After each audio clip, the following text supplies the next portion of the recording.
SL. Bhyrappa ಅವರು ಬರೆದಿರುವ ವಂಶವೃಕ್ಷ ಭಾಗ 4. ಜ್ಯೇಷ್ಠ ಆಷಾಢ ಮಾಸಗಳಲ್ಲಿ ಎಂದಿನಂತೆ ಕಪಿಲೆಯು ತುಂಬಿ ಹರಿಯಿತು. ಈ ಸಲದ ಪ್ರವಾಹದಲ್ಲಿ ಯಾರೂ ಸಾಯಲಿಲ್ಲ. ನಂಜನಗೂಡಿನ ನಗರಸಭೆಯು ನದಿಯ ತೀರದಲ್ಲಿ ಎಚ್ಚರಿಕೆ, ಇಲ್ಲಿ ಯಾರೂ ಈಜಬಾರದು ಎಂದು ಹಲಗೆಗಳನ್ನು ತಗಲಿ ಹಾಕಿದ್ದಿತು. ಶ್ರೋತ್ರಿಯರ ಮಗನ ವರ್ಷಾಂತಿಕವೂ ಆಗಿ 1 ತಿಂಗಳು ಕಳೆಯಿತು. ಮಗನ ಮರಣದಿಂದ ತೆರವಾದ ಆ ಮನೆಯನ್ನು ಪುನಃ ತುಂಬುವುದು ಅಸಾಧ್ಯವಾದರೂ ದಿನ ಕಳೆದಂತೆ ದುಃಖದ ಭಾರವು ಎಲ್ಲರ ಮನಸ್ಸಿನಲ್ಲಿಯೂ ಕಡಿಮೆಯಾಗುತ್ತಿತ್ತು. ಶ್ರೋತ್ರಿಯ ದಂಪತಿಗಳ ಗಮನವನ್ನು ಇತ್ತೀಚೆಗೆ ಅವರ ಮೊಮ್ಮಗನು ಆಕ್ರಮಿಸಿಕೊಂಡಿದ್ದ. 1.5 ವರ್ಷದ ಚೀನಿ ತನ್ನ ತಂದೆಯ ಮೈಕಟ್ಟು ಮುಖಭಾವಗಳನ್ನು ಹೊತ್ತು ಹುಟ್ಟಿತ್ತು. ಮುಂಭಾಗದ 4 ಹಲ್ಲು ಮಾತ್ರ ಹುಟ್ಟಿದ್ದ ಅವನು ನಕ್ಕರೆ ಸತ್ತು ಹೋದ ಅವನ ಅಪ್ಪನೇ ಮಗನಲ್ಲಿ ಬದುಕಿರೋನೆಂಬ ಭ್ರಮೆಯಾಗುವಂತಿತ್ತು. ಮೊಮ್ಮಗನನ್ನು ಹೆಗಲ ಮೇಲೆ ಕೂರಿಸಿಕೊಂಡು ಶ್ರೋತ್ರಿಯರು ಕುಣಿಸುವರು. 27 ವರ್ಷಗಳ ಹಿಂದೆ ಅವರು ತಮ್ಮ ಮಗ ನಂಜುಂಡನನ್ನು ಎತ್ತಿಕೊಂಡು ಹೀಗೆಯೇ ಕುಣಿಸುತ್ತಿದ್ದರು. ಆಗ ಅವನು ಅನ್ನ ಅನ್ನ ಎಂದು ಅವರ ತಲೆಯಲ್ಲಿ ಕಾಂತಿಯಿಂದ ಹೊಳೆಯುವ ಕರಿಯ ಕೂದಲಿನ ಗಂಟನ್ನು ಹಿಡಿದು ಎಳೆಯುವನು. ಅವರ ಹೆಂಡತಿ 24 ವರ್ಷದ ಭಾಗೀರಥಮ್ಮ ಮಗುವಿನ ಮುಂದೆ ನಿಂತು ಚಿಟಿಕೆ ಹಾಕುವಳು. ಮನೆಯಾಳು ಲಕ್ಷ್ಮಿ ಬಂದು ಮಗುವನ್ನು ತನ್ನ ಕೈಗೆ ತೆಗೆದುಕೊಂಡು ಮನೆಯ ಹಿಂದಿನ ತೋಟಕ್ಕೆ ಹೋಗುವಳು. ಈಗ 55 ವರ್ಷದ ಶ್ರೋತ್ರಿಯರ ತಲೆಯೆಲ್ಲ ಬೆಳ್ಳಗಾಗಿ ಗಂಟು ಹಾಕಿದ್ದ ಕೂದಲಿನ ಸ್ಥಳದಲ್ಲಿ ಗೋಪಾದದ ಅಗಲ ಜುಟ್ಟು ನಿಂತಿದೆ. ಮೊಮ್ಮಗನು ಅದನ್ನೇ ಹಿಡಿದು ತಾತ ಎನ್ನುತ್ತಾನೆ. ಅವರ ಸೊಸೆ ಕಾತ್ಯಾಯಿನಿ ದೂರದಿಂದಲೇ ನಿಂತು ಮಗನನ್ನು ನೋಡಿ ನಗುತ್ತಾಳೆ. ಮಗು ಹಗಲೆಲ್ಲ ಅಜ್ಜ ಅಜ್ಜಿ ಮತ್ತು ಲಕ್ಷ್ಮಿಯರ ಸಂಗಡ ಇರುವುದು. ಒಮ್ಮೊಮ್ಮೆ ತಾಯಿಯ ಹತ್ತಿರ ಹೋಗುವುದು. ರಾತ್ರಿ ಮಲಗುವಾಗ ಮಾತ್ರ ಕಾತ್ಯಾಯಿನಿಯ ಹತ್ತಿರವೇ ಇರುವುದು. ನಿದ್ರೆಯಲ್ಲಿ ನೀಳವಾಗಿ ಉಸಿರಾಡುತ್ತಾ ಪಕ್ಕದಲ್ಲಿ ನಿದ್ರಿಸುವ ಮಗುವನ್ನು ತಬ್ಬಿಕೊಂಡು ಮಲಗಿರುವ ಕಾತ್ಯಾಯಿನಿಗೆ ತನ್ನ ಪಾಲಿಗೆ ಮುಕ್ತಾಯವಾದ ಸೌಭಾಗ್ಯ ಜೀವನದ ನೆನಪು ಬರುವುದು. ಅವಳ ಗಂಡ ನಂಜುಂಡ ಶ್ರೋತ್ರಿ ಸೌಮ್ಯ ಸ್ವಭಾವದ ತಂದೆ ತಾಯಿಗಳಿಗೆ ಅಂಜಿ ನಡೆಯುತ್ತಿದ್ದ ಮಗ. ಆದರೆ ವೃದ್ಧ ದಂಪತಿಗಳು ಎಂದೂ ಮಗ ಸೊಸೆಯರ ಮೇಲೆ ಯಜಮಾನಿಕೆ ನಡೆಸಿದವರಲ್ಲ. ಅವರಿಗೆ ಹೆಣ್ಣು ಮಕ್ಕಳಿರಲಿಲ್ಲ. ಕಾತ್ಯಾಯಿನಿ ಅವರಿಗೆ ಮನೆ ಮಗಳಾಗಿಯೇ ಬಂದಿದ್ದಳು. ಶ್ರೋತ್ರಿಯರು ಮಗ ಸೊಸೆಯರೊಡನೆ ಎಷ್ಟೋ ಸಲ ಹಾಸ್ಯ ಮಾಡಿ ನಗುವರು. ಊರಿಗೆ ಯಾವುದಾದರೂ ನಾಟಕದ ಕಂಪನಿ ಬಂದರೆ ಅವರಿಬ್ಬರನ್ನು ಹೋಗಿ ಬನ್ನಿ ಎಂದು ತಾವೇ ಕಳಿಸುವರು. ನಿಧಾನವಾಗಿ ಮನೆತನದ ನಿರ್ವಹಣೆಯನ್ನು ಮಗನಿಗೆ ಪರಿಚಯ ಮಾಡಿಕೊಟ್ಟು ತಾವು ಹೆಚ್ಚು ಹೆಚ್ಚಾಗಿ ದೇವರ ಪೂಜೆಯಲ್ಲಿ ಅಧ್ಯಯನದಲ್ಲಿ ಒಳಸರಿಯುತ್ತಿದ್ದರು. ಮಗ ಸಾಯುವ ಮೊದಲು ಅವರು ಹೆಜ್ಜಿಗೆಯ ಗದ್ದೆಗೆ, ದೇವರಸನಹಳ್ಳಿ, ಅರಸಿನಕೆರೆ, ಕಳಲೆಗಳ ಜಮೀನಿಗೆ ಹೋಗಿ ಆಗಲೇ 3 ವರ್ಷವಾಗಿತ್ತು. ಜಮೀನಿನ ಉಸ್ತುವಾರಿಯಲ್ಲದೆ ಮನೆತನದ ಆಯವ್ಯಯಗಳನ್ನೂ ಮಗನೇ ನೋಡಿಕೊಳ್ಳುವಂತೆ ಮಾಡಿದ್ದರು. ವ್ಯವಹಾರದಿಂದ ನಿವೃತ್ತರಾಗುತ್ತಿದ್ದ ಅವರು ಈಗ ಪುನಃ ಪ್ರವೃತ್ತ ಜೀವನ ಕೈಗೊಳ್ಳಬೇಕಾಯಿತು. ಸುಗ್ಗಿಯ ಕಾಲದಲ್ಲಿ ಹಳ್ಳಿಗೆ ಹೋಗಿ ಬರುವುದು, ಗುತ್ತಿಗೆದಾರರಿಂದ ಹುಟ್ಟುವಳಿ ವಸೂಲಿ ಮಾಡುವುದು ಮೊದಲಾಗಿ ಜಮೀನಿನ ಕಂದಾಯ ಕಟ್ಟುವವರೆಗೂ ಅವರದೇ ಕೆಲಸವಾಯಿತು. ಅತ್ತೆ ಮಾವಂದಿರ ಪ್ರೇಮ ವಿಶ್ವಾಸವನ್ನು ಕಂಡು ಕಾತ್ಯಾಯಿನಿಯ ಹೃದಯ ತುಂಬಿ ಬರುವುದು. ರಾತ್ರಿ ಮಗುವನ್ನು ಮಲಗಿಸಿಕೊಂಡು ಮಲಗಿದ್ದಾಗ ಅವಳಿಗೆ ತನ್ನ ಸೌಭಾಗ್ಯ ಜೀವನದ ನೆನಪು ಬರುವುದು.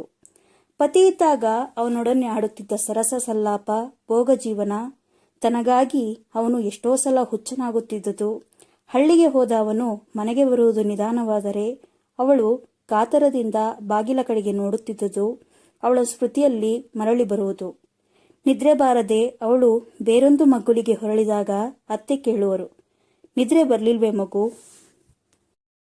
ಬಂದಿದೆ ಅಮ್ಮ ಎಂದು ಅವಳು ಹೇಳಿದರೂ ಅದು ಸುಳ್ಳೆನ್ನುವುದು ಅತ್ತೆಗೆ ಅರ್ಥವಾಗುತ್ತಿತ್ತು. ನೋಡ್ ಮಗು, ಮಗುನಲ್ಲಿ ಅವನು ಚೀನಿ ಇದ್ದಾಗೇ ಇದ್ದ. ರಾತ್ರಿ ಹೊತ್ತು ಒಂದೊಂದು ದಿನ ತೊಟ್ಲಿನಲ್ಲೇ ಆಟ ಆಡೋಕೆ ಶುರು ಮಾಡ್ಬಿಡ್ತಿದ್ದ. ನಾನು ಎದ್ದು ಅವನ ಜೊತೆಗೆ ಆಡಬೇಕು, ಇಲ್ಲ ಅಂದ್ರೆ ರಾಗ ಶುರು ಮಾಡ್ತಿದ್ದ. ನಿಮ್ಮಣ್ಣ ಮಾಡಿ ಮೇಲೆ ಮಕ್ಕೋತಿದ್ರು. ಚಿಕ್ಕ ವಯಸ್ಸಿನಲ್ಲಿಯೇ ಮಾವನವರು ಹೆಂಡತಿ ಮಗುವನ್ನು ಕೆಳಗೆ ಬಿಟ್ಟು ತಾವು ಯಾಕೆ ಮಹಡಿಯ ಮೇಲೆ ಮಲಗುತ್ತಿದ್ದರೆಂಬುದು ಕಾತ್ಯಾಯಿನಿಗೆ ತಿಳಿದಿತ್ತು. ಅವನೇನು ಇಡೀ ರಾತ್ರಿ ಆಟ ಆಡೋನು. ಬೆಳಗಿನ ಜಾವದ ಹೊತ್ತಿಗೆ ಅವನಿಗೆ ನಿದ್ದೆ. ಅಷ್ಟೊತ್ತಿಗೆ ನಾನು ಹೇಳ್ಬೇಕು, ಎದ್ದು ಮಡಿ ಉಟ್ಕೊಂಡು ಇವರಿಗೆ ಪೂಜೆ ಗಣಿ ಮಾಡಬೇಕು. ಒಂದೊಂದು ದಿನ ನನಗೂ ನಿದ್ದೆ ಬಂದರೆ ಲಕ್ಷ್ಮಿ ನೆಪ್ಸಿ ಅವಳ ಕೈಗೆ ಅವನನ್ನು ಕೊಟ್ಟು ನಾನು ನಿದ್ರೆ ಮಾಡ್ತಿದ್ದೆ. ಆಮೇಲೆ ಲಕ್ಷ್ಮಿ ನಾನು ಇಬ್ಬರು ಒಂದೇ ರೂಮ್ನಲ್ಲಿ ಮಲ್ಕೊಳ್ಳೋಕೆ ಶುರು ಮಾಡಿದ್ವಿ ಎಂದು ಮಗನನ್ನು ಸಾಕಿದ ಪ್ರತಿಯೊಂದು ವಿವರವನ್ನೂ ಭಾಗೀರಥಮ್ಮ ಜ್ಞಾಪಿಸಿಕೊಳ್ಳುವರು. ಕೊನೆಗೆ ನಿಟ್ಟುಸಿರುಬಿಟ್ಟು, ನಮ್ಮ ರಕ್ತಧಾರೆ ಎರೆದು ಎತ್ತಿ ಹೊತ್ತು ಸಾಕ್ತೀವಿ, ಭಗವಂತ ಅದ್ಯಾವುದನ್ನು ನೋಡದೆ ಕಿತ್ಕೋತಾನೆ ಎಂದು ಕಣ್ಣೀರು ಹಾರಿಸುವರು. ಸುಮ್ನಿರಿ ಅಮ್ಮ, ನಮ್ಮ ಕೈಲೇನಿದೆ ಎಂದು ಕಾತ್ಯಾಯಿನಿಯೇ ಸಮಾಧಾನದ ಮಾತುಗಳನ್ನು ಆಡುವಳು. ಸ್ವಲ್ಪ ಹೊತ್ತು ಕಳೆದ ಮೇಲೆ ಹೊರಗೆ ದಿವಾನ್ ಖಾನೆಯಲ್ಲಿ ಮಲಗಿರುವ ಮಾವನವರ ನೆನಪು ಬಂದು ಅವಳು ಕೇಳುವಳು, ಅಮ್ಮ, ನಾವೆಲ್ಲ ಜೊಳ್ಳು ಮನುಷ್ಯರು. ಅವ್ರು ಸತ್ತು 1.5 ವರ್ಷ ಆದರೂ ಇನ್ನೂ ಅಳ್ತಲೇ ಇದ್ದೀವಿ. ಅಣ್ಣ ಒಬ್ಬರೇ ಗಟ್ಟಿ ಅನ್ಬೇಕು. ಅವ್ರು ಮುಳುಗಿದ್ರು ಅನ್ನೋ ಸುದ್ದಿ ಬಂದ ತಕ್ಷಣ ಹೊಳೆ ಹತ್ರ ಓಡಿದ್ರು. ಮಗ ಸಿಕ್ಲಿಲ್ಲ. ಹಿಂದೆನೆ ಓಡ್ ಬಂದು ನಮ್ಮಿಬ್ಬರನ್ನು ಹೇಗೆ ಮನೆ ಕರ್ಕೊಂಡು ಬಂದು ಸಮಾಧಾನ ಮಾಡಿದ್ರು. ನಾನು ಅಳ್ತಾ ನಡು ಮನೆ ಕಮ್ದತ್ರ ಬಿದ್ಬಿಟ್ಟೆ. ನೀವು ಇದೇ ರೂಮ್ನಲ್ಲಿ ಪ್ರಜ್ಞೆ ತಪ್ಪಿದ್ರಿ. ಲಕ್ಷ್ಮಿ, ಅವಳನ್ನು ನೋಡ್ಕೊ, ತಲೆಗೆ ತಣ್ಣೀರು ತಟ್ಟು ಅಂತ ಲಕ್ಷ್ಮಿಗೆ ಹೇಳಿ ಅವ್ರು ನನ್ನ ಹತ್ರ ಕೂತ್ಕೊಂಡ್ರು. ನನಗೂ ಜ್ಞಾನ ಹೋಗೋ ಆಗಿತ್ತು. ಕೈಯಿಂದ ಎತ್ತಿ ನನ್ನ ತಲೆನ ತೆಗೆದುಕೊಂಡು ತೊಡೆ ಮೇಲೆ ಇಟ್ಕೊಂಡು, ಮಗು, ಇಂಥ ಕಾಲದಲ್ಲಿ ನಾವು ಧೈರ್ಯ ತಂದ್ಕೋಬೇಕು. ಪರಮಾತ್ಮ ನಮ್ಮನ್ನ ಪರೀಕ್ಷೆ ಮಾಡೋಕೆ ಹೀಗೆ ಮಾಡ್ತಾನೆ ಅಂದರು. ಆ ದುಃಖದಲ್ಲಿ ಅವ್ರು ಹೇಳಿದ ಮಾತು ನನಗೆ ಒಣಮಾತಿನಂತೆ ಕಂಡಿತು. ಆದರೆ ಗಂಭೀರವಾದರೂ ಅದೆಂಥ ಶಾಂತಿಯಿಂದ ಆ ಮಾತನಾಡಿದ್ರು ಅವರು. ನಾನು ಕಣ್ಬಿಟ್ಟು ಅವ್ರ ಮುಖ ನೋಡಿದೆ. ಇದ್ದ ಒಬ್ಬ ಮಗನನ್ನು ಕಳೆದುಕೊಂಡು ತಂದೆ ಈ ಮಾತಾಡಬಲ್ಲರೇ ಅಂತ ನನಗೆ ಆಶ್ಚರ್ಯ ಆಯಿತು. ನಮಗೂ ಅವರಂಥ ಶಕ್ತಿ ಇದ್ರೆ ಎಂಥ ಕಷ್ಟವಾದರೂ ಸಹಿಸ್ಬೋದು ಅಲ್ವೇ? ಅದೇನೋ ನಿಜ. ಆದರೂ ಮನುಷ್ಯ ತೀರಾ ಹೀಗಿರಬಾರ್ದು. ಎಲ್ರಾಗೆ ಅಳುವಾಗ ಅಳಬೇಕು. ಹಾಗಿದ್ರೆ ನಮಗೂ ಸಮಾಧಾನ. 1.5 ವರ್ಷದಿಂದ ನಾವೇನಿದ್ರೂ ಒಳಗೆ ಮನ್ಸಾಪೂರ್ತಿ ಅಳಬೇಕೆ ಹೊರ್ತು ಅವರೆದುರಿಗೆ ಕಣ್ಣೀರು ಹಾಕೋ ಆಗಿಲ್ಲ. ಅವರೆದುರಿಗೆ ನಾವತ್ತು, ನಮ್ಮೆದುರಿಗೆ ಅವರು ಕಣ್ಣೀರು ಹಾಕಿದ್ರೆ ಇಬ್ರಿಗೂ ಎಷ್ಟೋ ಸಮಾಧಾನ ಅಲ್ವೇ? ಅಷ್ಟರಲ್ಲಿ ಪಕ್ಕದ ಕೋಣೆಯಿಂದ ನಿಧಾನವಾದ ಗೊರಕೆಯ ಶಬ್ದ ಕೇಳಿ ಬರುವುದು. ಭಾಗೀರಥಮ್ಮ ಸೊಸೆಯೊಡನೆ ತಮ್ಮ ಮಾತನ್ನು ಮುಂದುವರಿಸುವರು. ನೋಡು, ಲಕ್ಷ್ಮಿ ಸುಖವಾಗಿ ನಿದ್ದೆ ಮಾಡ್ತಾಳೆ. ಅವನ ಮಗುವಾಗಿದ್ದಾಗ ಅವಳೇ ಎತ್ಕೊಂಡು ಕುಣಿಸ್ತಾ ಇದ್ಲು. ಅವನನ್ನು ಸ್ಕೂಲಿಗೆ ಕರ್ಕೊಂಡು ಹೋಗ್ತಿದ್ಲು. ತನ್ನ ಮಗ ಅನ್ನೋ ಪ್ರೀತಿ ಬೆಳೆಸ್ಕೊಂಡಿದ್ಲು. ಅವನು ಒಳೇಲಿ ಮುಳ್ಕೊಂಡು ದಿನ ಅವಳು ಹೊತ್ಲು. ಆಮೇಲೆ ಇವ್ರು ನಮ್ಗೆ ಹೇಳಿದಾಗೆಯೇ ಅವಳಿಗೂ ವೇದಾಂತ ಹೇಳಿದ್ರು ಅಂತ ಕಾಣುತ್ತೆ. ದುಃಖ ನುಂಗ್ಕೊಂಡು ಸುಮ್ಮನೆ ತನ್ನ ಕೆಲಸ ಮಾಡೋಕೆ ಶುರು ಮಾಡಿದ್ಲು. ಒಂಥರಕ್ಕೆ ಅವಳದೇ ಸುಖ. ನೀನು ಹೇಳೋ ಹಾಗೆ ಕಷ್ಟ ಸುಖ ಎರಡರಲ್ಲೂ ಒಂದೇ ಥರ ಇರೋದನ್ನು ಕಲಿಬೇಕು. ಅಷ್ಟರಲ್ಲಿ ಕಾತ್ಯಾಯಿನಿಗೆ ಜೊಂಪು ಹತ್ತಿರುವುದು. ಒಮ್ಮೊಮ್ಮೆ ತಾಯಿಯ ಹತ್ತಿರ ಮಲಗಿದ್ದ ಮಗುವಿಗೆ ಎಚ್ಚರವಾಗಿ ಅಳತೊಡಗುವುದು. ಸೊಸೆಗೆ ಎಚ್ಚರ ಆಗುತ್ತದೆಂದು ಭಾಗೀರಥಮ್ಮನೇ ಎದ್ದು ಮಗುವನ್ನು ಕರೆದುಕೊಂಡು ಹತ್ತಿರವೇ ಇರಿಸಿಕೊಳ್ಳುತ್ತಿದ್ದ ಹಾಲು ಕುಡಿಸುವರು. ಮಗು ಅಳ್ಳುವುದನ್ನು ನಿಲ್ಲಿಸದಿದ್ದರೆ ದಿವಾನ್ ಖಾನೆಯಲ್ಲಿ ಮಲಗಿರುತ್ತಿದ್ದ ಶ್ರೋತ್ರಿಯರು ಅವನನ್ನು ಇಲ್ಲಿ ಕರ್ಕೊಂಡು ಬಾ ಎನ್ನುವರು. ದೀಪದ ಬೆಳಕಿನಲ್ಲಿ ತಾತನ ಮುಖವನ್ನು ಕಂಡು ಮಗು ತಾತ ಎಂದು ತೊದಲು ಮಾತಾಡುತ್ತಾ ಅವರ ಹತ್ತಿರ ಹೋಗುವುದು. ನೀನು ಮಲ್ಕೋ ಹೋಗು ಎಂದು ಹೆಂಡತಿಗೆ ಹೇಳಿ ಮೊಮ್ಮಗನನ್ನು ಕರೆದುಕೊಂಡು ಅವರು ಹಿಂಭಾಗದ ಕೈತೋಟಕ್ಕೆ ಹೋಗುವರು.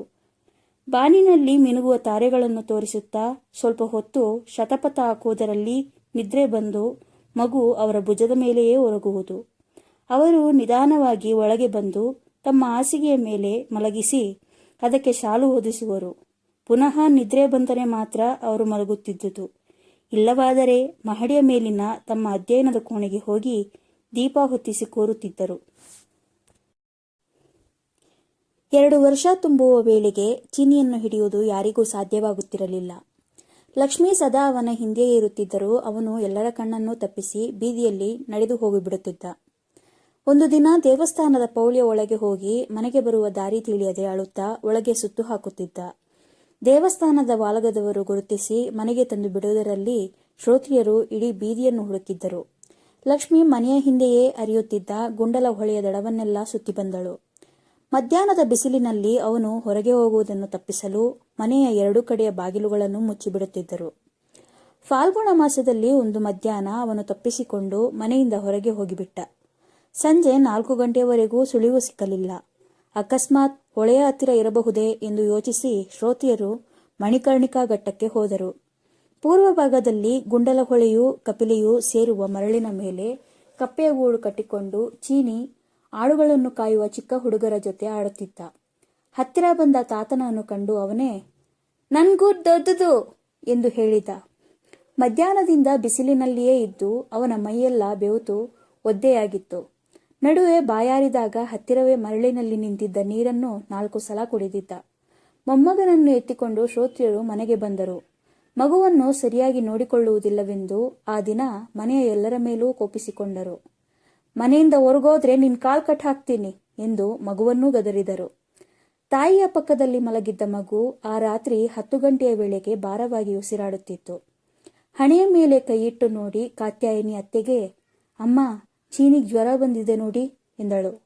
ಭಾಗೀರಥಮ್ಮ ಮುಟ್ಟಿ ನೋಡಿ ನೀಲಗಿರಿ ಎಣ್ಣೆ ತಂದು ಹಣೆ, ಕುತ್ತಿಗೆ, ಅಂಗಾಲುಗಳಿಗೆ ಚೆನ್ನಾಗಿ ತಿಕ್ಕುವ ವೇಳೆಗೆ ದಿವಾನ್ ಖಾನೆಯಲ್ಲಿ ಮಲಗಿ ಇನ್ನೂ ನಿದ್ರೆ ಹೊತ್ತದಿದ್ದ ಶ್ರೋತ್ರಿಯರಿಗೂ ಶಬ್ದ ಕೇಳಿ ಅವರು ಒಳಗೆ ಬಂದರು.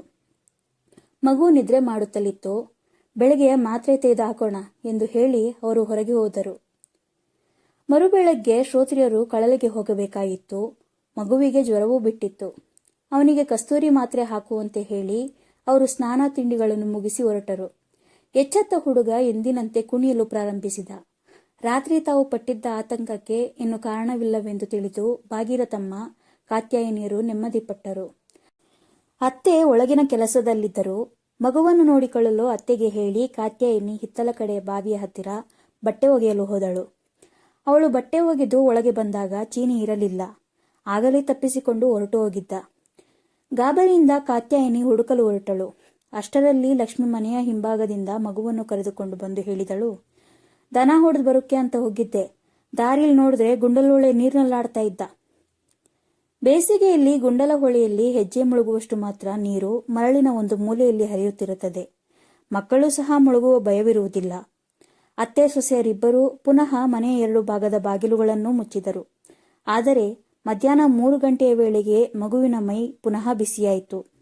ಸಂಜೆ ಶ್ರೋತ್ರಿಯರು ಮನೆಗೆ ಬರುವ ವೇಳೆಗೆ ಕೆಂಡದಷ್ಟು ಜ್ವರ ಏರಿತ್ತು. ಕಣ್ಣು ಕೆಂಪಗಾಗಿ, ಮುಖ ಗಡ್ಡೆ ಕಟ್ಟಿದಂತಾಗಿ ಅದಕ್ಕೆ ಪೂರ್ತಿ ಜ್ಞಾನವಿರಲಿಲ್ಲ. ಶ್ರೋತ್ರಿಯರು ಆಗಲೇ ಹೋಗಿ ವೆಂಕಟಾಚಲ ಪಂಡಿತರನ್ನು ಕರೆದುಕೊಂಡು ಬಂದರು. ಮಗುವಿನ ನಾಡಿ ಹಿಡಿದು ನೋಡಿ ಪಂಡಿತರು ಹೇಳಿದರು, ಸನ್ನಿಪಾತ 21 ದಿನ ಮುಂದುವರಬಹುದು. ಎಚ್ಚರಿಕೆಯಿಂದ ಇರಬೇಕು. ಮಾತ್ರೆ ತೆಗೆದುಕೊಡ್ತೀನಿ, ಜೀವಕ್ಕೇನು ಭಯ ಇಲ್ಲ. ಪಂಡಿತರ ವಿಶ್ಲೇಷಣೆ ಸರಿಯಾಗಿತ್ತು. ಮಗುವಿಗೆ ಜ್ವರ ಆರಲಿಲ್ಲ, ಪೂರ್ತಿ ಪ್ರಜ್ಞೆಯೂ ಬರಲಿಲ್ಲ. ಒಮ್ಮೊಮ್ಮೆ ತಾತ ಮಾತನಾಡಿಸಿದರೆ ಯಾರೋ ದೂರದಿಂದ ಕೂಗಿದವರಿಗೆ ಓಗುಡುವಂತೆ ಎನ್ನುವುದು. ಅಷ್ಟನ್ನುಳಿದು ಏನೂ ಅರ್ಥವಾಗುತ್ತಿರಲಿಲ್ಲ. ಅಳುತ್ತಿರಲಿಲ್ಲ, ನಗುತ್ತಿರಲಿಲ್ಲ. ಮನೆ, ಅಜ್ಜ, ಅಜ್ಜಿ, ತಾಯಿ, ಲಕ್ಷ್ಮಿ ಎಲ್ಲವನ್ನೂ ಕಳೆದುಕೊಂಡು ವಿಸ್ಮೃತಿಯಲ್ಲಿ ತನ್ನ ಅಸ್ತಿತ್ವವನ್ನು ನೂಕುತ್ತಿತ್ತು. ಭಾರವಾದ ಉಸಿರು ಮಾತ್ರ ಏರಿದ ಗತಿಯಲ್ಲಿ ನಡೆಯುತ್ತಿತ್ತು. ಉಸಿರಿನ ಭಾರವನ್ನು ಸಹಿಸುವ ಶಕ್ತಿಯೂ ಇಲ್ಲದಷ್ಟು ದುರ್ಬಲವಾಯಿತು ಅದರ ಶರೀರ. 12 ದಿನದವರೆಗೂ ಸ್ಥಿತಿ ಕಷ್ಟಕರವಾಗಿತ್ತು. ನಂತರ ಚಿಂತಾಜನಕವೇ ಆಯಿತು. ಮಗು ಉಳಿಯುತ್ತದೆಯೇ ಎಂಬ ಶಂಕೆ ಮನೆಯಲ್ಲಿ ಎಲ್ಲರ ಮುಖದ ಮೇಲೂ ಸುಳಿಯುತ್ತಿತ್ತು. ಆದರೆ ಯಾರೂ ಅದನ್ನು ಬಾಯಿಬಿಟ್ಟು ಹೇಳಲಾರರು. 15ನೆಯ ದಿನದ ರಾತ್ರಿ ಉಸಿರು ಹತ್ತಿಕ್ಕಲು ಮೊದಲಾಯಿತು. ಜ್ವರದಿಂದ ಯಾವಾಗಲೂ ಮುಚ್ಚಿಯೇ ಇರುತ್ತಿದ್ದ ಕಣ್ಣಿನ ರೆಪ್ಪೆ ಅರೆತೆರೆದ ಸ್ಥಿತಿಗೆ ಬಂತು. ಕಣ್ಣಿನಲ್ಲಿ ಕಾಂತಿ ಇಲ್ಲ, ಮುಖದಲ್ಲಿ ಚೇತನವಿಲ್ಲ. ಸದಾ ಹತ್ತಿರವೇ ಇರುತ್ತಿದ್ದ ಭಾಗೀರಥಮ್ಮ ಯಜಮಾನರನ್ನು ಕೂಗಿದರು. ಶ್ರೋತ್ರಿಯರು ಹತ್ತಿರ ಬಂದು ಕೈಕಾಲುಗಳನ್ನು ಹಿಡಿದು ನೋಡಿದರು. ಕಾಲು ತಣ್ಣಗಾಗುತ್ತಿತ್ತು. ಹಣೆಯಲ್ಲಿ ಬೆವರಿನ ಹನಿಗಳು. ಶ್ವಾಸವು ತಡೆದು ತಡೆದು ಹೊಡೆಯುತ್ತಿತ್ತು. ಮಗು ಇನ್ನು ಉಳಿಯುವ ಆಶೆಯನ್ನು ಎಲ್ಲರೂ ಬಿಡುವ ಕ್ಷಣ ಹತ್ತಿರ ಬರುತ್ತಿತ್ತು. ಶ್ರೋತ್ರಿಯರು ಧೈರ್ಯಗೆಡಲಿಲ್ಲ. ಹತ್ತಿರದಲ್ಲಿಯೇ ಕಾತರಳಾಗಿ ನಿಂತಿದ್ದ ಲಕ್ಷ್ಮಿಯನ್ನು ಪಂಡಿತರನ್ನು ಕರೆತರಲು ಓಡಿಸಿ ಮಗುವನ್ನು ತಮ್ಮ ತೊಡೆಯ ಮೇಲೆ ತೆಗೆದುಕೊಂಡರು. ಸ್ವಲ್ಪ ಬೆರಣಿ ಬೂದಿ ತಗೊಂಡ್ ಬಾ ಎಂದು ಹೆಂಡತಿಗೆ ಹೇಳಿದರು. ನಿಧಾನವಾಗಿ ತಣ್ಣಗಾಗುತ್ತಿದ್ದ ಕಾಲುಗಳಿಗೆ ಬೆರಣಿಯ ಬೂದಿ ತಿಕ್ಕಿದರು. ಕೈಗೂ ಸ್ವಲ್ಪ ತೀಡಿದರು. ಕೃಶವಾಗಿ ರಕ್ತ ಮಾಂಸಗಳನ್ನು ಕಳೆದುಕೊಂಡಿದ್ದ ಎದೆಗೆ ನೀಲಗಿರಿ ಎಣ್ಣೆ ಸವರಿ ಪಂಡಿತರು ಬರುವುದನ್ನೇ ಕಾಯುತ್ತಾ ಕುಳಿತರು. ಕಾತ್ಯಾಯಿನಿಗೆ ಪರಿಸ್ಥಿತಿ ಅರ್ಥವಾಯಿತು. ಅವಳಿಗೆ ಅಲ್ಲಿ ನಿಂತಿರಲಾಗಲಿಲ್ಲ. ನೇರವಾಗಿ ಅಡುಗೆ ಮನೆಗೆ ಹೋದಳು. ಒಳಗಿನಿಂದ ಒತ್ತಿ ಬರುತ್ತಿದ್ದ ದುಃಖ ಸಹಿಸುವುದು ಆಗಲಿಲ್ಲ. ಬಿಕ್ಕಿ ಬಿಕ್ಕಿ ಅಳಲು ಪ್ರಾರಂಭಿಸಿದಳು. ಸೀರೆಯ ಸೆರಗನ್ನು ಮಡಿಸಿ ಬಾಯಿಗೆ ಕೊಟ್ಟುಕೊಂಡರೂ ಅಳು ಉಕ್ಕಿ ಬಂತು. ಜೋರಾಗಿ ಹತ್ತು ಬಿಟ್ಟಳು. ಹೊರಗಡೆ ಪಂಡಿತರು ಬಂದಿರುವ ಶಬ್ದವಾಯಿತು. ಶ್ರೋತ್ರಿಯರು ಸೊಸೆಗೆ ಹೇಳಿದರು, ಮಗು, ಇಂಥ ಸಮಯದಲ್ಲಿ ಅಳೋದ್ರಿಂದ ಏನೂ ಆಗೋಲ್ಲ. ಪಂಡಿತರನ್ನ ಇಲ್ಲಿಗೆ ಕರ್ಕೊಂಡ್ ಬಾ, ಹೋಗು. ಪಂಡಿತ ಒಳಗೆ ಬಂದು ನಾಡಿ ಹಿಡಿದು ನೋಡಿದರು. ಸಾಣೆಕಲ್ಲು ತರಿಸಿಕೊಂಡು ತಾವು ಸಂಗಡ ತಂದಿದ್ದ ಮಾತ್ರೆಯನ್ನು ಜೇನುತುಪ್ಪದಲ್ಲಿ 1.5 ಸುತ್ತು ತೇದು ತಾವೇ ಬೆರಳಿನಿಂದ ಮಗುವಿನ ಬಾಯಿಗೆ ಇಟ್ಟರು. ಅದನ್ನು ಚೀಪುವ ಶಕ್ತಿಯಾಗಲಿ ಪ್ರಜ್ಞೆಯಾಗಲಿ ಅದಕ್ಕೆ ಇರಲಿಲ್ಲ. ಬಾಯಿಯಲ್ಲಿ ನೆನೆದು ತಾನಾಗಿಯೇ ಗಂಟಲಿನಿಂದ ಇಳಿಯುತ್ತದೆಂದು ಪಂಡಿತರು ತೇದ ಔಷಧಿಯನ್ನು ನಾಲಗೆಗೆ ಬಳಿದರು. ತಿಕ್ಕಿದ ಬೆರಳೆಯ ಬೂದಿಯ ಪರಿಣಾಮವಿರಬಹುದು. ಕಾಲು ತಣ್ಣಗಾಗುತ್ತಿದ್ದುದು ನಿಂತಿತು. ಪುನಃ ಶಾಖ ಮಾತ್ರ ಏರಲಿಲ್ಲ.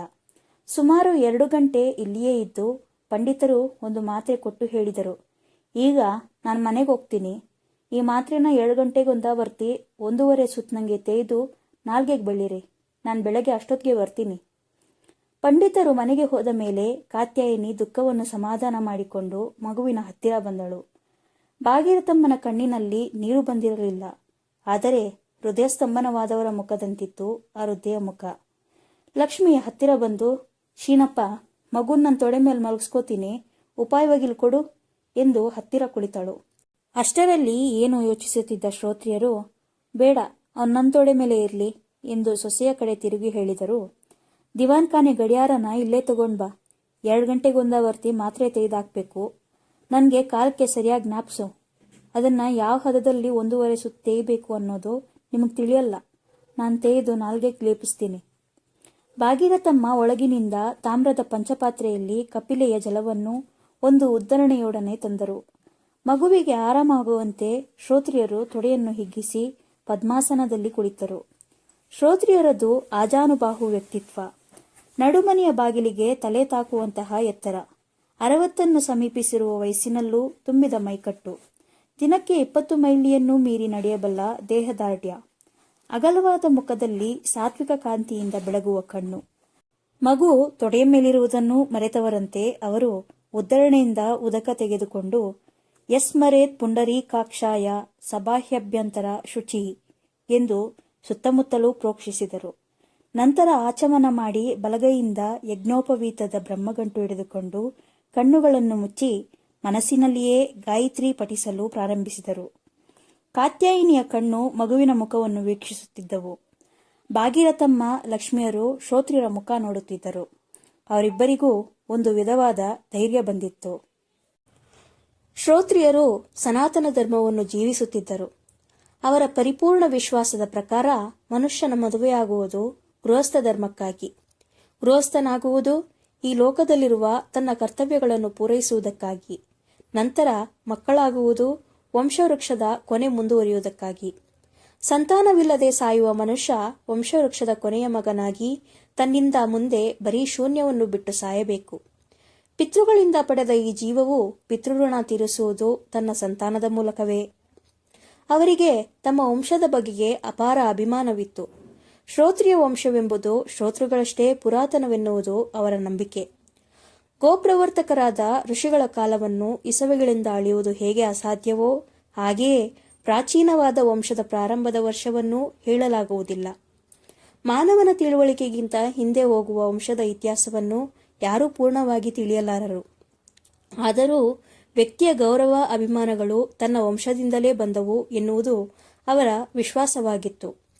ಕಾಶ್ಯಪಾವತ್ಸಾರ ನೈದ್ರವ ಪ್ರವೃತ್ರಯಾನ್ವಿತ ಆಶ್ವಲಾಯನ ಸಮನ್ವಿತ ಋಕ್ ಶಾಖಾಧ್ಯಾಯಿ ಶ್ರೀ ಶ್ರೀನಿವಾಸ ಶ್ರೋತ್ರಿಯೋಹ ಭೋ ಈಶ್ವರ ತ್ವಾಮಾಭಿವಾದಯಾಮಿ ಎಂದು ತಮ್ಮ ಪ್ರವರವನ್ನು ದಿನವೂ ಸಂಧ್ಯಾವಂದನೆಯ ಕಾಲದಲ್ಲಿ ಪಠಿಸುವಾಗ ಅವರಿಗೆ ಉನ್ನತ ಅನುಭವವಾಗುತ್ತಿತ್ತು. ಆ ಮಟ್ಟದ ಜೀವನ ಮಾಡದಿದ್ದರೆ ತಾನು ವಂಶಕ್ಕೆ ಕಲಂಕ ತಂದಂತೆ ಎಂಬ ಜೀವಂತ ಪ್ರಜ್ಞೆಯಿಂದ ಅವರು ತಮ್ಮ ಅನುದಿನದ ಕಾರ್ಯಕಲಾಪಗಳನ್ನು ನಡೆಸುತ್ತಿದ್ದರು. ಮಗ ಸತ್ತ ನಂತರ ಮೊಮ್ಮಗನೇ ಅವರ ವಂಶದ ಆಶೆಯಾಗಿದ್ದ. ಮಗನಿಗೆ ಮದುವೆ ಮಾಡಿ ನಿವೃತ್ತ ಜೀವನ ಪ್ರಾರಂಭಿಸಿದ್ದ ಅವರು ಮೊಮ್ಮಗ ಸಂಸಾರಿಯಾಗುವುದನ್ನು ನೋಡಬೇಕೆಂಬ ಇಚ್ಛಾಶಕ್ತಿಯಿಂದ ಪುನಃ ಪ್ರವೃತ್ತ ಜೀವನ ಪ್ರಾರಂಭಿಸಿದ್ದರು. ಅವರ ನಿತ್ಯ ಜೀವನದಲ್ಲಿ ಲೋಭ, ಆಶೆ ಮೊದಲಾದ ಯಾವ ಕೀಳು ಕಾಮನೆಗಳೂ ಇರಲಿಲ್ಲ. ಆದರೆ ಮುಂದೆ ಗೃಹಸ್ಥನಾಗಲಿರುವ ಮೊಮ್ಮಗರಿಗಾಗಿ ಮನೆತನವನ್ನು ಕ್ಷೀಣದೆಸೆಗೆ ಇಳಿಯದಂತೆ ಕಾಪಾಡುವುದು ಅವರ ಧ್ಯೇಯಗಳಲ್ಲಿ ಒಂದಾಗಿತ್ತು. ಅವರ ತಂದೆ ನಂಜುಂಡ ಶ್ರೋತ್ರಿಯರು ಸತ್ತಾಗ ಶ್ರೀನಿವಾಸ ಶ್ರೋತ್ರಿಯರಿಗೆ 18 ವರ್ಷ. ಅದೇ ತಾನೇ ಅವರ ಮದುವೆಯಾಗಿತ್ತು. ಅನಾರೋಗ್ಯದಿಂದ ಇದ್ದ ತಂದೆ ಅಷ್ಟು ದಿನ ಬದುಕಿದ್ದುದೇ ಹೆಚ್ಚು. ಮಗನ ಮದುವೆ ಮಾಡಿ ಅವರು ಜೀವ ಬಿಟ್ಟರು. ಶ್ರೀನಿವಾಸ ಶ್ರೋತ್ರಿಯರ ತಾಯಿ ಅದಕ್ಕೆ 4 ವರ್ಷ ಮೊದಲೇ ತೀರಿಕೊಂಡಿದ್ದರು. ತಂದೆಗೆ ಒಬ್ಬರೇ ಮಗನಾದ ಅವರಿಗೆ ಧಾರಾಳವಾದ ಆಸ್ತಿಯೇನೋ ಬಂದಿತ್ತು. ತಂದೆಯಿಂದ ಬಂದ ಆಸ್ತಿಯಿಂದ ಪ್ರತಿ ವರ್ಷವೂ ಅವರು ಉಂಡು ಬೇಕಾದಂತೆ ರೂಢಿಸಬಹುದಾದ ಉತ್ಪನ್ನ ಬರುತ್ತಿತ್ತು. ಆದರೆ ಶ್ರೀನಿವಾಸ ಶ್ರೋತ್ರಿಯರು ಇದ್ದ ಆಸ್ತಿಯ ಮೇಲೆ ಹೆಚ್ಚು ರೂಢಿಸಿರಲಿಲ್ಲ.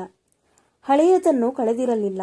ಕಷ್ಟಕಾಲಕ್ಕೆಂದು ಬ್ಯಾಂಕಿನಲ್ಲಿಟ್ಟಿರುವ ಸ್ವಲ್ಪ ಹಣವನ್ನು ಬಿಟ್ಟರೆ ಅವರು ಉಳಿದ ಉತ್ಪನ್ನವೆಲ್ಲವನ್ನೂ ದಾನ ಧರ್ಮದಲ್ಲಿ ವಿನಿಯೋಗಿಸುತ್ತಿದ್ದರು. ದೇವಸ್ಥಾನದಲ್ಲಿ ವರ್ಷಕ್ಕೊಮ್ಮೆ ರಥೋತ್ಸವದಲ್ಲಿ ಸಮಾರಾಧನೆ, ಯಾಚನೆಗೆ ಬರುವವರಿಗೆ ಕೊಡುವುದು, ವಿದ್ವಾಂಸರು, ಸಂಗೀತಗಾರರು ಮೊದಲಾದವರಿಗೆ ಸಂಭಾವನೆ, ಮಳೆ ಬೆಳೆಯಾಗದೆ ಬರ ಬಂದರೆ ತಮ್ಮ ಜಮೀನು ಮಾಡುತ್ತಿದ್ದ ರೈತರಿಗೆ ಕಾಳುಕಡ್ಡಿಯ ಸಹಾಯ ಮೊದಲಾಗಿ ಪ್ರತಿ ವರ್ಷದ ಉತ್ಪನ್ನವನ್ನು ದೇವರ ಹೆಸರು ಹೇಳಿ ಖರ್ಚು ಮಾಡಿಬಿಡುತ್ತಿದ್ದರು. ನಿರ್ಲಿಪ್ತ ಜೀವನವನ್ನು ಚಿಕ್ಕ ವಯಸ್ಸಿನಿಂದ ಬೆಳೆಸಿಕೊಂಡು ಬಂದಿದ್ದರೂ ವಂಶಕ್ಕೆ ಆಧಾರವಾಗಿದ್ದ ಒಬ್ಬನೇ ಮೊಮ್ಮಗನು ಮೃತ್ಯುಮುಖವಾಗಿ ತಮ್ಮ ತೊಡೆಯ ಮೇಲೆ ಮಲಗಿರುವಾಗ ಅವರ ಚಿತ್ತಶಾಂತಿ ಉಳಿಯುವುದು ಸಾಧ್ಯವಾಗಲಿಲ್ಲ. ಗಾಯತ್ರಿ ಮಂತ್ರವನ್ನು ಪಠಿಸುತ್ತಿದ್ದ ಮನಸ್ಸು ನಿರಾತಂಕವಾದ ಭಕ್ತಿಯಿಂದ ಛಂದಸ್ಸಿನಲ್ಲಿ ಲೀನವಾಗಲಿಲ್ಲ. ತಾಯಿ ಗಾಯತ್ರಿಯೇ ಈ ಮಗುವನ್ನು ಉಳಿಸಬೇಕೆಂದು ಅವರ ಆಂತರ್ಯವು ಆರ್ತತೆಯಿಂದ ಮೊರೆಯಿಡುತ್ತಿತ್ತು. ಸಕಾಮಿಯಾಗಿ ಮಾಡುವ ಪ್ರಾರ್ಥನೆಯಲ್ಲಿ ಶುದ್ಧ ಭಕ್ತಿ ಬರುವುದು ಹೇಗೆ ಸಾಧ್ಯ? ಸಕಾಮ ಪೂಜೆಯನ್ನು ಎಂದಿಗೂ ಮಾಡದ ಶ್ರೋತ್ರಿಯರು ಹಿಂದಿನ ದಿನ ಅಳಿದು ಮುಂದಿನ ದಿನ ಹುಟ್ಟುವ ಈ ನಡುರಾತ್ರಿಯಲ್ಲಿ ಕಣ್ಮುಚ್ಚಿ ತಮ್ಮ ಮೊಮ್ಮಗನಿಗಾಗಿ ಪ್ರಾರ್ಥಿಸುತ್ತಿದ್ದಾರೆ. ಮಗ ಸತ್ತ ಮೇಲೆ ಭಾಗೀರಥಮ್ಮನಿಗೆ ಮೊಮ್ಮಗನೇ ಪುತ್ರವಾತ್ಸಲ್ಯದ ಕೇಂದ್ರವಾಗಿದ್ದ. ಅವನನ್ನೇ ಮಗನೆಂದು ಭಾವಿಸಿ ಅವರು ಪುನಃ ಪುತ್ರ ಲಾಲನೆ ಪಾಲನೆಗಳಲ್ಲಿ ತೊಡಗಿದ್ದರು. ಅವನು ಹೋದರೆ ಈ ಮುಪ್ಪಿನಲ್ಲಿ ಆಕೆಯ ಪ್ರೇಮವನ್ನು ಸ್ವೀಕರಿಸುವವರು ಯಾರು? ದೇವ್ರೆ, ಯಾವ ಜನ್ಮದ ಪಾಪಕ್ಕೆ ಪ್ರಾಯಶ್ಚಿತ್ತ ಅಂತ ನಮ್ಗೀಗ ಮಾಡ್ತಾ ಇದೆಯಾ ಎಂದು ಅವರ ದೇವರ ಮೊರೆ ಹೊಕ್ಕಿದ್ದರು. ಪತಿಯು ಗತಿಸಿ ಸೌಭಾಗ್ಯವನ್ನು ಕಳೆದುಕೊಂಡ ಕಾತ್ಯಾಯಿನಿಗೆ ಕಳೆದುದನ್ನು ಮರೆಯುವುದು ಎಂದಿಗೂ ಸಾಧ್ಯವಾಗದು. ಚಿಕ್ಕ ವಯಸ್ಸಿನಿಂದಲೂ ಕಷ್ಟದಲ್ಲಿ ಬೆಳೆದವಳು. ತಂದೆ ಶ್ರೀರಂಗಪಟ್ಟಣದಲ್ಲಿ ಲಾಯರು. 8 ವರ್ಷದ ಹುಡುಗಿಯಾಗಿದ್ದಾಗಲೇ ತಾಯಿ ತೀರಿಕೊಂಡರು. ಎರಡನೆಯ ಮದುವೆಯಾದ ತಂದೆಗೆ ಮಗಳ ಮೇಲೆ ಅಲ್ಪ ಸ್ವಲ್ಪ ಪ್ರೀತಿ ಇತ್ತಾದರೂ ತಾಯಿಯ ಪ್ರೇಮವನ್ನು ಅವಳಿಗೆ ಪುನಃ ಯಾರೂ ಕೊಡಲಿಲ್ಲ. ದಿನವೂ ರೈಲಿನಲ್ಲಿ ಮೈಸೂರಿಗೆ ಬಂದು ಇಂಟರ್ಮೀಡಿಯೇಟ್ ಓದಿ ತೇರ್ಗಡೆಯಾದಳು. ಕಾಲೇಜಿನಲ್ಲಿ ಸೂಕ್ಷ್ಮ ಬುದ್ಧಿಯ ವಿದ್ಯಾರ್ಥಿನಿ ಎಂದು ಹೆಸರನ್ನು ಸಂಪಾದಿಸಿದಳು. ಉತ್ತಮ ಸಂಬಂಧ ಸಿಕ್ಕಿತೆಂದು ತಂದೆ ಶ್ರೋತ್ರಿಯರ ಮಗನೊಡನೆ ಅವಳ ವಿವಾಹ ಮಾಡಿದರು. ಗಂಡ BA ಪರೀಕ್ಷೆಗೆ ಓದಿದವನು. ಮದುವೆಯಾದ ನಂತರ ಒಮ್ಮೆ ಹೋಗಿ ಬರೆದು ಬಂದ. ತೇರ್ಗಡೆಯಾಗಲಿಲ್ಲ. ಪುನಃ ಪರೀಕ್ಷೆಗೆ ಕೂರುವ ಪ್ರಯತ್ನದಲ್ಲಿದ್ದಾಗಲೇ ಪತ್ನಿ, ಮಗ, ತಂದೆ ತಾಯಿಯರನ್ನು ಬಿಟ್ಟು ಈ ಲೋಕದಿಂದಲೇ ಹೊರಟು ಹೋದ. ಪತಿಯ ಮರಣಾನಂತರ ಅವಳಿಗೆ ಭವಿಷ್ಯವೇ ಕಾಣುತ್ತಿರಲಿಲ್ಲ. ಮನಸ್ಸು ಲುಪ್ತವಾದ ತನ್ನ ಸೌಭಾಗ್ಯದ ದಿನಗಳನ್ನೇ ಸದಾ ಮೆಲುಕು ಹಾಕುತ್ತಿತ್ತು.